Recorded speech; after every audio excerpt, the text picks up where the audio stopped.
सम्राट कैबिनेट के लिए तारीख तय हो चुकी है। 7 मई को कैबिनेट का विस्तार होगा पटना के गांधी मैदान में। साथ ही साथ तय माना जा रहा है कि नीतीश कुमार के इकलौते बेटे निशांत कुमार भी कैबिनेट का हिस्सा होंगे।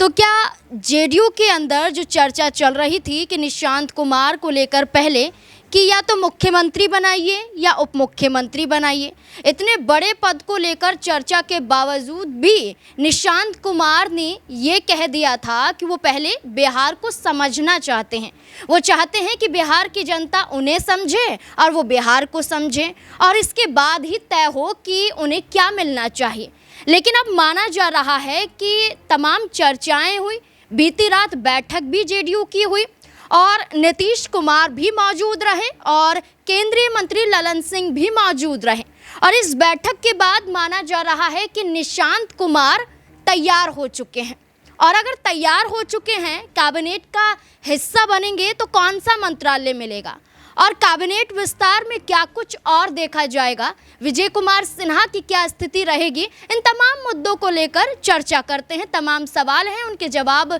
जानने की कोशिश करते हैं। हमारे साथ हमारे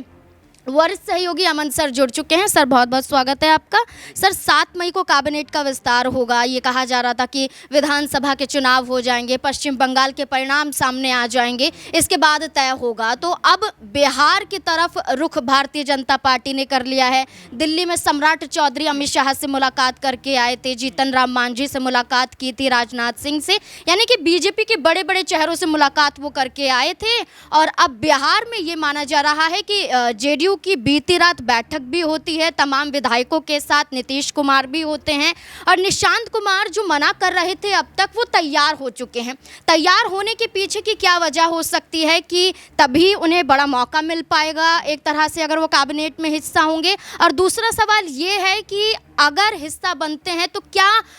उन्हें मंत्रालय मिल सकता है जिससे जेडीयू का कद और भी ज़्यादा बढ़ सके। देखिए बिल्कुल, जिस तरह के कयास लग रहे थे कि भाई निशांत जो हैं वो सरकार में शामिल नहीं होंगे, मंत्रिमंडल में जो शरीक नहीं होंगे और कहीं ना कहीं उनके अनुभव को लेकर भी बात हो रही थी। कल भी हम लोग बात कर रहे थे कि देखिए जो निशांत हैं पॉलिटिकल तौर पर भले ही उनकी एंट्री तो हुई है, लेकिन जो राजनीतिक समझ अभी उनके अंदर आना है वो भी उसके लिए समय लगेगा और इसीलिए शायद वो यात्रा करते हुए नज़र आ रहे हैं, लोगों से मिलते हुए दिखाई पड़ते हैं। और ये तो कहा गया था कि भाई अगर मुख्यमंत्री नहीं तो कोई किसी पद पर वो नहीं जाएंगे। कई जो जेडीयू के बड़े नेता थे उन्होंने यहाँ तक कहा कि अगर उनको बनना है तो वही मुख्यमंत्री बनाइए, बाकी कोई भी चाहे उप मुख्यमंत्री हो या कोई और मंत्रालय हो उससे उनका कोई बेहतर नहीं होने वाला। लेकिन अब देखिए शायद ये सोचा होगा, शायद ये अनुमान लगाया होगा कि भाई अगर निशांत को मंत्रिमंडल में लेकर आया जाता है तो कहीं ना कहीं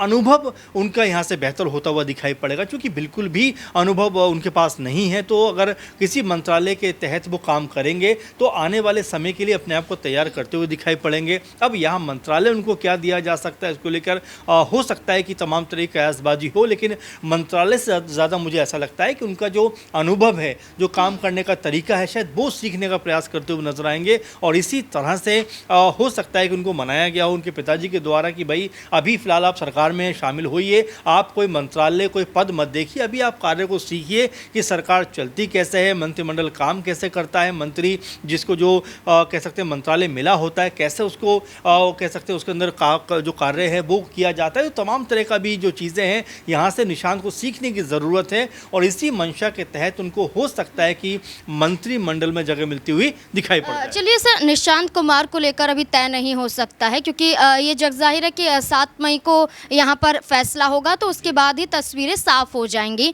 लेकिन जैसा आपने कहा कि खुद नीतीश कुमार इस बैठक में मौजूद थे, यानी कि खुद नीतीश कुमार चाहते थे कि अब तो निशांत कुमार को आ जाना चाहिए आगे और एक बड़े पद को, एक बड़ी जिम्मेदारी को संभालना चाहिए। लेकिन जब मुख्यमंत्री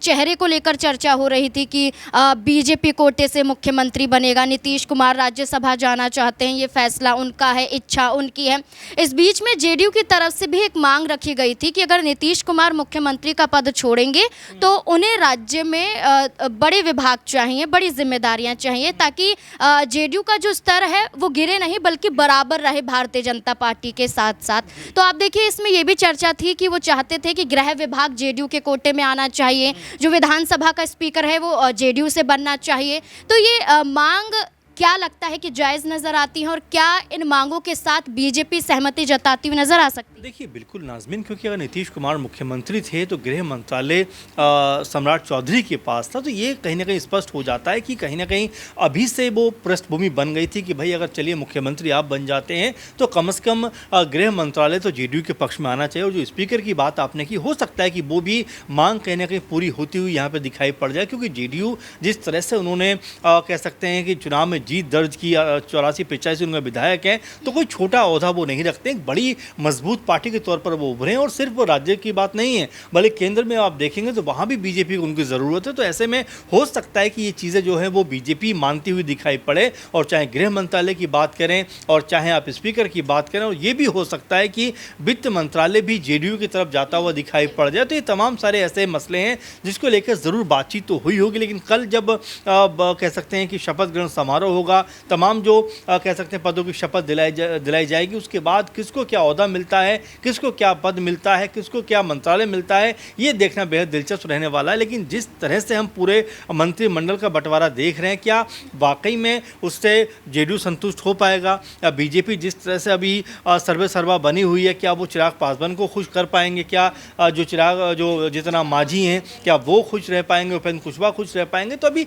तमाम सारे कयास हैं जो फिलहाल अभी अगर हम कहें कि हर तरफ ये हो रही है कि निशांत कुमार को आगे लाइए, जेडीयू बार बार दबाव बना रहा था, पहले मुख्यमंत्री को लेकर, उप मुख्यमंत्री को लेकर, लेकिन हो नहीं सका। लेकिन अब ये कहा जा रहा है कि मंत्रिमंडल में निशांत कुमार को शामिल होना चाहिए, निशांत को आगे किया जा रहा है, लेकिन बीजेपी से विजय कुमार सिन्हा को पीछे खींचा जा रहा है। इसके पीछे की क्या वजह हो सकती है? और ये भी माना जा रहा है कि मंत्रिमंडल में अगर बड़ा विभाग उन्हें मिलेगा तभी वो संतुष्ट होंगे, वरना उनकी नाराजगी बरकरार रहेगी। और ये भी कहा जा रहा है, इसी के साथ साथ आपको बता दें कि भारतीय जनता पार्टी उन्हें दरकिनार पूरी तरह से नहीं कर सकती है, वरना वोट बैंक पर असर पड़ता हुआ नजर आ सकता है, एक समाज, भूमिहार समाज नाराज हो सकता है। क्या लगता है विजय कुमार सिन्हा के लिहाज से बीजेपी क्या सोच रही है? देखिए बिल्कुल बड़ा इंटरेस्टिंग अपने आप में सब्जेक्ट बनता चला जा रहा है कि जिस तरीके से विजय सिन्हा बीती सरकार में मजबूत चेहरों में से एक थे, अचानक से वो इस पूरी धुरी से बाहर निकलते हुए दिखाई पड़ते हैं। उनकी अचानक से सिक्योरिटी कम कर दी जाती है, उनके तमाम फैसले जो हैं वो बदल दिए जाते हैं, और एक तरीके से मंत्रिमंडल में संभावना तो है कि चलिए उनको शामिल किया जाएगा, लेकिन चलिए शामिल भी कर लिया जाता है तो अचानक से जो उप मुख्यमंत्री थे, मुख्यमंत्री की कतार में बनने की वो लगे हुए थे, अचानक से इस तरह उनका डिमोशन हो रहा है, उसको लेकर हर कोई हतप्रभ है कि भाई आखिर विजय सिन्हा जो वाकई में बीजेपी को सींच रहे थे, बीजेपी को मजबूत कर रहे थे, बीजेपी के लिए लगातार काम कर रहे थे, उनको हटाकर सम्राट चौधरी को क्यों मुख्यमंत्री बनाया गया? जबकि अगर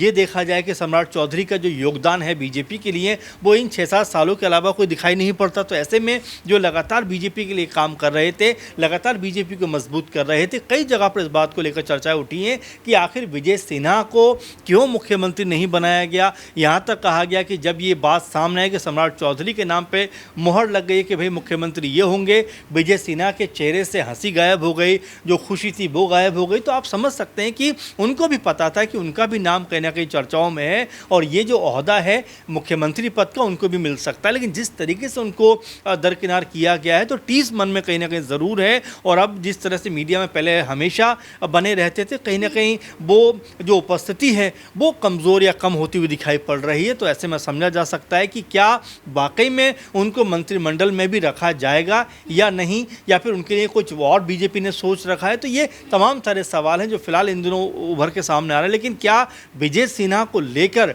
बीजेपी की जो कह सकते हैं आला कमान है, बीजेपी की जो एक कह सकते हैं कि मानसिकता रही है, तो क्या विजय सिन्हा भी उसका शिकार होते हुए दिखाई पड़ेंगे? क्योंकि हमने तमाम राज्यों में देखा है कि बड़े बड़े नेताओं को बीजेपी ने धीरे से जो है अलग कर दिया है, दरकिनार कर दिया है। तो कहीं ऐसा ना हो कि विजय सिन्हा की स्थिति भी कुछ ऐसी होती हुई दिखाई पड़े, क्योंकि उनके जो बयान हैं अब वो भी कम आते हुए दिखाई पड़ रहे हैं, क्योंकि उनको इस बात की उम्मीद थी कि बीजेपी की तरफ से बड़ा ओहदा तो ज़रूर मिलेगा, और कम से कम उप मुख्यमंत्री का जो पद है वो तो उनके लिए रहना चाहिए था। बिल्कुल अभी भी बड़ा मौका है। 7 मई की जो तारीख तय की गई है कैबिनेट विस्तार को लेकर, जहां विधायक मंत्री पद की शपथ लेते हुए नजर आएंगे, तस्वीरें साफ हो जाएंगी कि आखिरकार क्या विजय कुमार सिन्हा को जगह मिलेगी। निशांत कुमार को लेकर जो चर्चा थी कि जो सद्भावना यात्रा पर थे वो 7 मई को उन्होंने अपनी यात्रा को कैंसिल कर दिया है और ये माना जा रहा है कि मनाने की कोशिश थी और निशांत कुमार मान गए हैं, इसलिए अपनी यात्रा पर ब्रेक लगा दिया है।